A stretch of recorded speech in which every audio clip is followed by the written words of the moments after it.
Oh, hello there.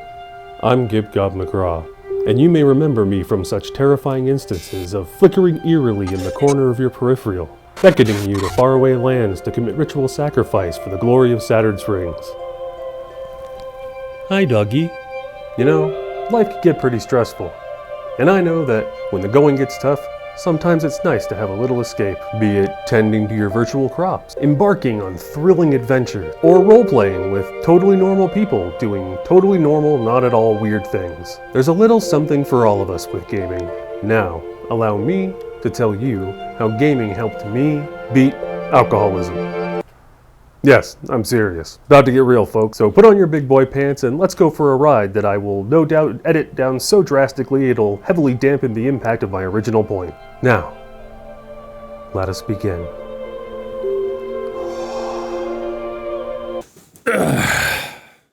That's better. All right. Now let's get down to brass tacks. About 2.5 years ago, I hit rock bottom. Then I stood back up on wobbly legs and fell an additional few stories to my actual rock bottom, because there's never just one. On my birthday, after another night of absurdly heavy drinking alone by my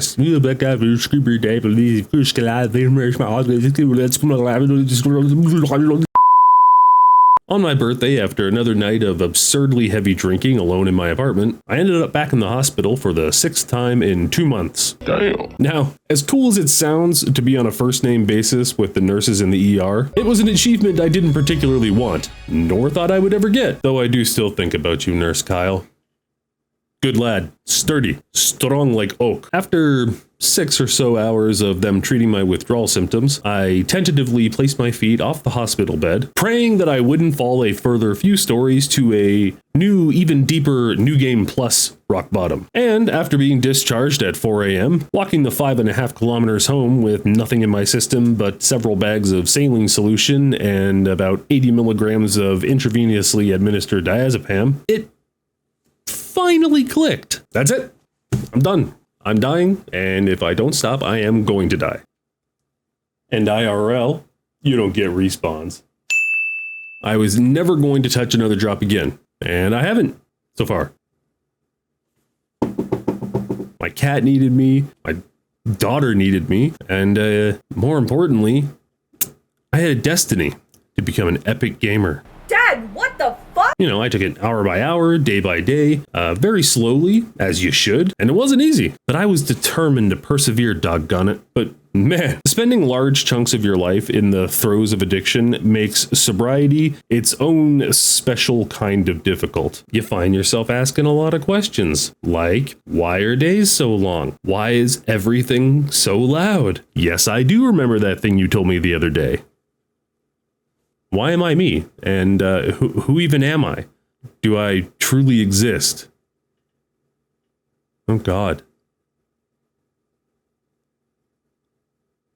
Oh God, no. I needed a hobby. I had lots of hobbies in the past, but nothing new that excited me. Then, one day, after my daughter had completed a 12-hour-long Minecraft Sweatlord session, I saw on Xbox the game Cyber Shadow, a retro action platformer. You know, kind of in the vein of like Ninja Gaiden, back in the day Ninja Gaiden. A kind of game just like from when I was a wee Gib McGree. Oh, a wee Gib. Aw, remember little guy? I was so fucking cool. What the fuck happened? Bitches, all the bitches.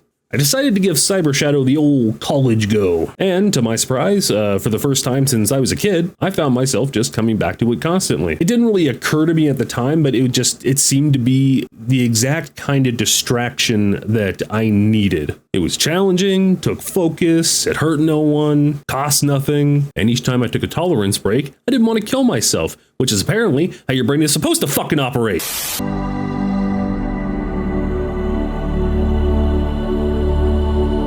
Then, one day, it happened. I beat it. After getting bent over and fisted by the boss over and over and over and over,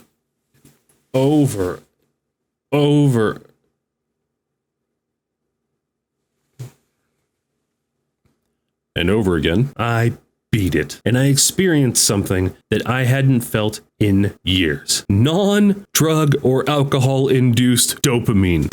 Where the fuck have you been hiding all these years, you son of a bitch? It had been so long since I had experienced that. I got tingles, lightheaded. I felt like I was going to pass out, throw up, shit my pants. I'm exaggerating. It was awesome though. It was the first time in longer than I could remember where I actually felt like a sense of genuine accomplishment. Which to some of you may seem sad because, you know, it's a video game and I'm a whole grown-ass man. Debatable. But to me, it was a feeling that I didn't even think I was capable of having anymore without the aid of substances, since I was diagnosed with depression when I was 16. I'm 36 for God's sakes. And the simple fact that I knew that I could actually feel that kind of feeling again was just monumental. But I needed to make sure it wasn't a one-off event. So, new game, Celeste. Another platformer, just stick to what I know. Played it through, got to that mountain peak, and oh, fuck yeah, bud, there she is again. Next, The Messenger. A few rage-inducing moments here and there, but then, oh lordy, I see the light. What started one day as me simply picking up a controller out of sheer boredom turned into me realizing that this is what was going to get me through recovery. This is what I was going to focus on. Not to become a pro, obviously, not to spend every waking moment doing it, but to have gaming as a springboard into a hobby and a community that is far more vast and nuanced than I think a lot of people give it credit. It was going to provide me an anchor to get back into my old creative ways and passions, while also giving me a distraction and a way to have fun and relax. And I really went hog wild with this plan, honestly. I ended up getting my first PC because I actually had some money now. Fancy that. Who would have thought? You know, you stop an addiction and all of a sudden you have some money you can save up. Crazy, right? Who would have thought? Not me.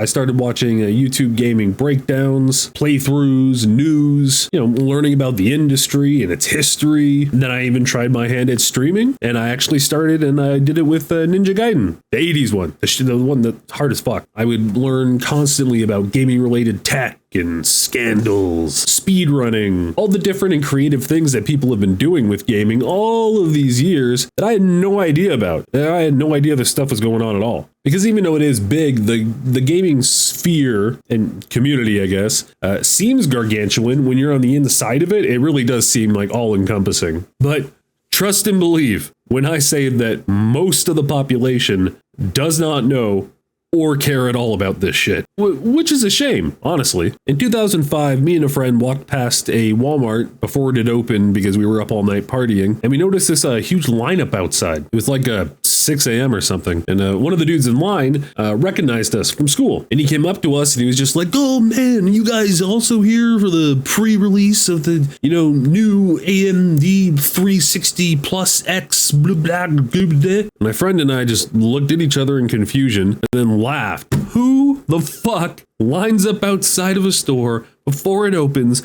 in the Canadian winter for a fucking video game? For video games! We just couldn't believe it. It was so foreign and ridiculous to us. My friend and I were definitely overdosing, though. I nearly died that night. Anyway, I started off my sobriety lost, aimless, uninspired, just a husk of what I once was. And I genuinely thought it was too late for me to find my way again. And even though gaming or anything like that wasn't in line with my previous dreams and aspirations, I mean, it actually had nothing to do with it. It wasn't even in the same ballpark, but it became a focal point that I can really rally around and then use to not only pursue my old hobbies in a new way, but create brand new ones as well, and learn skills that I never thought to learn, or thought I ever would learn, or want to learn for that matter, like editing, which still has a ways to go. I'm aware of that. When I stopped drinking, I didn't know a single fucking thing about computers. Nothing. Nada. A little over 2 years later, now look at me. I know what RAM is. Look, the point of this video is Well, honestly, I don't know what the point really is. I had planned on making this be my next video when I still just had 31 subs, and it was kind of going to be more for me more than anything. A cathartic outlet to just let me talk about something that means a lot, and also just, be a goofy dipshit that can maybe squeeze a couple of laughs out of some weary internet travelers. The ones that got lost on YouTube, or that I suckered in with some delectable bait. But now with my recent influx of over 900 subs from my successful bait, I feel like this should mean something, that the message should be more substantial. But you know what? I don't want to force it. It'll feel too plastic and fake, I think, if I try to make it into like this big statement with the intention of it being for a whole whack of people. Because I was making the video with the audience in mind of me not having an audience. So to make it into like a spectacle would seem fake, not good. No bueno. Perhaps I should stop ad-libbing. So I'll just say to all my new subs, welcome. You are much appreciated. And I apologize for dumping this mess on you right when you just arrived. But, It is what it is. It is what it is. In the meantime, I'll keep making content that I think is fun or entertaining, at least somewhat. And I hope you all can get some kind of enjoyment out of it. Something. Anything. Even if I make you angry. Sweet. Take something from it. The worst would be if you felt nothing. Real talk also, games obviously won't help everyone with their personal demons. And I'm not suggesting that it would help anybody, for that matter, with any issues. But it certainly was something that helped quell a few of mine, or at least distract them. It pulled the whole early 90s thing where your mom throws you the Game Boy in the back of the car on a road trip to shut you and your brother up from fighting, kind of thing. That's kind of what gaming did for me and my demons. I chucked them a Game Boy. They're behind the times. They don't mind though. They got Solar Striker. Remember Solar Striker? Anyway, so I am thankful for that. Gaming also didn't free me of addiction. It just helped me aim my extremely addictive personality towards something healthier, like my completely normal and societally acceptable coffee addiction, like every good recovering alcoholic. Oh, and being a real slut for Steam sales. To wrap up here, I promise I'll get to stepping on something a little lighter for my next outing, So I'll just end this with some words of wisdom from a man far greater than myself. Take care. Okay, your middle name is Macho, but I'm wondering if you ever cry. Has Macho Man ever cried? Oh, yeah. Really? Uh-huh. It's okay for macho men to show every emotion available right there, because I've cried 1,000 times, I'm gonna cry some more. But I've soared with the eagles, and I've slithered with the snakes, and I've been everywhere in between, and I'm gonna tell you something right now. There's one guarantee in life, and that there are no guarantees, yeah. And understand this. Yeah. Nobody likes a quitter. Nobody said life was easy, so if you get knocked down, take the standing 8 count, get back up, and fight again. And you're a macho maniac. Dig it.